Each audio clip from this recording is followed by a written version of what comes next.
કુકાવા તાલુકાના સાળંગપુર ખાતે 15મી ઓગસ્ટની ઉજવણી કરાઈ હતી. ગામના સરપંચ લાલાભા બરાડિયા, નીતિનભાઈ ખાતરા દ્વારા ધ્વજવંદન કરી ભવ્ય ઉજવણી કરવામાં આવી હતી. સાળંગપુર પ્રાથમિક શાળામાં 78મા સ્વાતંત્ર્ય પર્વની ઉજવણી કરવામાં આવી હતી. સાળંગપુર પ્રાથમિક શાળામાં દાતા નીતિનભાઈ ખાતરા તથા જિગ્નેશભાઈ બઘાસિયા ઉપસ્થિત રહ્યા હતા.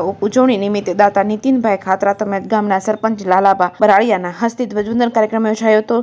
શાળામાં ટેકનોલોજી યુક્ત શિક્ષણ મળે તે માટે સાળંગપુર પ્રાથમિક શાળામાં દેવગામના પ્રકૃતિ પ્રેમી અરવિંદભાઈ લાવડિયાના પ્રયાસોથી દાતા નીતિનભાઈ ખાતરા અને માતૃશ્રી હીરાબેનના સ્મૃતિ ચિહ્ન રૂપી બાળકો માટે પ્રોજેક્ટ તથા ગણવેશ તેમજ બ્લુટૂથ સાઉન્ડ સિસ્ટમ અર્પણ કરાઈ હતી. શાળામાં ઉત્કૃષ્ટ દેખાવ કરનાર બાળકોને સીલ તેમ આપી પ્રોત્સાહિત કરવામાં આવ્યા હતા. દાતા નીતિનભાઈ ખાતરાએ આધુનિક શિક્ષણનું મહત્વ સમજાવ્યું હતું. પોતાના વ્યક્તિત્વ દ્વારા કેળવણીની પરિભાષા આપી માતૃપ્રેમની સમજ આપી હતી. સાથે સાળંગપુરના પ્રકૃતિ પ્રેમી ગીગા બાપુ બરાડિયાને સેવા બદલ સન્માનપત્ર અને શાલ ઓઢાડી સન્માનિત કરવામાં આવ્યા હતા. સાળંગપુર પ્રાથમિક શાળાના ભૂતપૂર્વ આચાર્ય સ્વર્ગસ્થ મધુભાઈ મકવાણા સાહેબને યાદ કરી સન્માનપત્ર દ્વારા સન્માનિત કરવામાં આવ્યા હતા. જેકેએસ ન્યૂઝ ગુજરાતી સાથે પ્રકાશ વઘાસિયા, જીથોડી.